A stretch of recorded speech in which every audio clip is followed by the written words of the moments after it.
জুলাই আগস্টের পর অর্থাৎ 5ই আগস্টের পর আমাদেরকে অনেকভাবে আশ্বাস দেওয়া হয়েছে। কোটা আন্দোলনকারীর রূপটা যে এভাবে এতটা আন্দোলনের রূপ নেবে তা কেউ কখনো বলতে পারেনি বা কারো কোনো আইডিয়া ছিল না। আমাদেরকে বলা হয়েছিল আমরা একটা নতুন দেশ গড়ব। আমাদেরকে বলা হয়েছিল সোনার বাংলা নতুন করে ছিনিয়ে এনেছি, এ কারণেই আমরা সংস্কার করব। আমাদেরকে বলা হয়েছিল এখানে কোনো বৈষম্য থাকবে না, এও বলা হয়েছিল বাক স্বাধীনতা থাকবে। আসলে কি বাক স্বাধীনতা আছে কোথাও? আমরা কি এখনো কোথাও ন্যায্য কথা বলতে পারি? বাড়িতে হোক, অফিস আদালতে হোক, হক কথা ন্যায্য কথা বলতে গেলেই বিপদ। পারি কখনো? ন্যায্য কথা বলতে পারি না। তো আমাদের বাক স্বাধীনতা না ফিরে আসেনি। বাক স্বাধীনতা কাকে বলে? যে কথা মন খুলে বলবে তাকে বলে বাক স্বাধীনতা। কিন্তু আমরা কি করতেছি? কোথাও কোনো কিছু বলতে গেলে আমরা আমাদের মনের ইচ্ছে বা মনের কথাটাকে প্রকাশ করতে গেলে আমরা ধরা খেয়ে যাই। এই কি বললো, এই এটা বলা যাবে না, এই এখন এটা বলা যাবে না।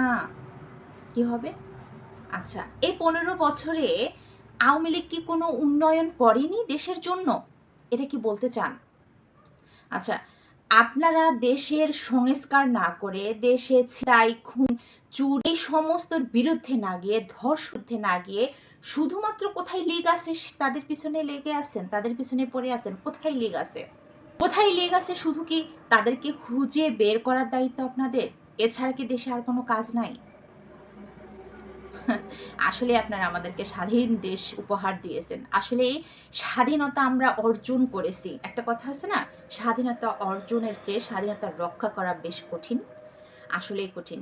আমরা যে দেশ স্বাধীন করেছি, স্বৈরাচারীকে এই দেশ থেকে বিতাড়িত করে আমরা যে দেশটাকে স্বাধীন করেছি, আমরা কি এই দেশটা আসলেই স্বাধীনতার রক্ষা করতে পারবো? যেভাবে আমরা স্বাধীন করেছি সেটা কি আমরা রক্ষা করতে পারবো? কিভাবে পারবো?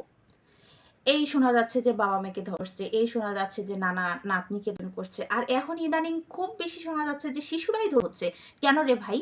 শিশুদের প্রতি তোদের এত নজর কেন? শিশুরা কি অপরাধ করছে? ওরা তো কোমলমতি শিশু, ওরা তো জানে না, ওরা তো ড্রেসটাই ভালো করে পরতে পারে না, ওরা তো বুকের ওড়নাটাই ঠিক করে নিতে পারে না, তাহলে ওদেরকে কেন তোরা টার্গেট করিস? এটা কি আমাদের স্বাধীন দেশ?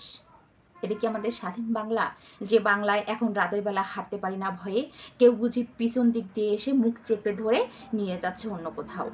এটাই কি আমাদের স্বাধীন দেশ, যেখানে পকেটে 2000-এর বেশি টাকা নিতে পারি না? এই কেউ বুঝি আমাকে ছিনতাই করে সব কিছু নিয়ে যাচ্ছে?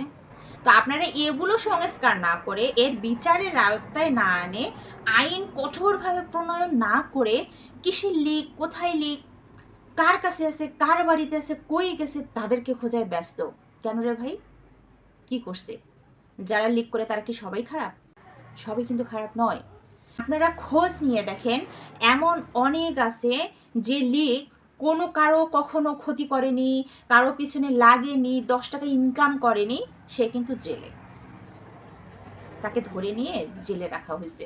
অথচ শুধুমাত্র লীগকে সাপোর্ট করতে বলে, আওয়ামী লীগকে সাপোর্ট করতো বলে তাদের নামে মামলা হয়ে জেলের মধ্যে ভরাই দিছে। কেন? কি অপরাধ ছিল? যাই হোক, আমি আসলে এসব কোনো কিছুই বলতে চাইনি। মনের অনেক রাগ ক্ষোভ থেকে বললাম যে দেশের মধ্যে এগুলো কি হচ্ছে? সবসময় শোনা যাচ্ছে, ফেসবুক অন করলেই শোনা যাচ্ছে শিশু ধর্ষণ। ভাই আসলে এই শিশু কথাটার সঙ্গে ধর্ষণ জিনিসটা যায় না। এত বেশি খারাপ লাগতেছে যে শিশুর সঙ্গে ধর্ষণ হচ্ছে, মানে এই বিষয়টা না একবারেই মানা যায় না।